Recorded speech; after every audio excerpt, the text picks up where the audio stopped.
انجیر ایک بہترین پھل ہے اور یہ قرآنی پھل ہے۔ اسے سورہ تین میں بڑی ترتیب سے اللہ رب العالمین میں زیتون اور طور سینا کے ساتھ انجیر کا ذکر فرمایا اور قسم کھا کر فرمایا۔ تو سامعین محترم، یہ بھی آپ یاد رکھیں، قرآن کریم میں جتنے بھی پھل سبزیوں کا ذکر کیا گیا ہے یہ قرآنی ہے، اور قرآن کی برکت کے ساتھ ساتھ ان کے اندر اللہ نے خاص طاقتیں رکھی ہیں۔ یہ وہی لوگ جانتے ہیں جنہوں نے انجیر کو استعمال کیا ہو اور زیتون کو استعمال کیا ہو۔ انجیر کا مزاج خشک اور گرم ہے۔ انجیر کی بہت ساری اقسام ہیں، سب سے بہترین انجیر سفید انجیر کو سمجھا جاتا ہے۔ یہاں پاکستان میں تو شاید یہ نہ ملے، دبئی میں نے الحمدللہ کھائی بھی ہے اور دیکھی بھی ہے اور اس کی افادیت کو بھی دیکھا، انتہائی مفید ہے۔ انجیر خشک اور گرم مزاج رکھنے کے ساتھ ساتھ انتہائی قبض کشا ہے۔ اس کی مقدار خوراک، جو لوگ رات کو بھگو کر کھانے کے عادی ہیں، اکثر انجیر کو بھگو کر ہی کھانا مفید ہوتا ہے۔ کوئی کتنے پیس بتاتا ہے، کوئی کتنی تعداد بتاتا ہے،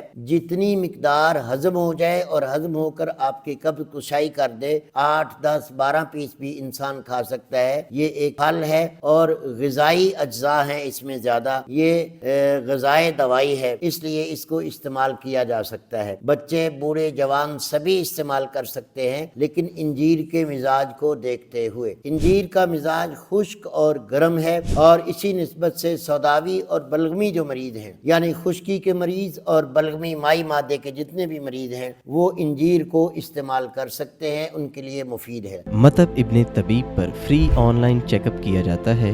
ابھی ہمارے واٹس ایپ نمبر پر رابطہ کریں اور گھر بیٹھے اپنا مزاج معلوم کریں۔ اپنے مزاج کے مطابق غذائی چارٹ یا دوا کا کورس منگوائیں۔ آئیں فطری اور قدرتی طریقہ علاج کی طرف، مطب ابن طبیب کے ساتھ۔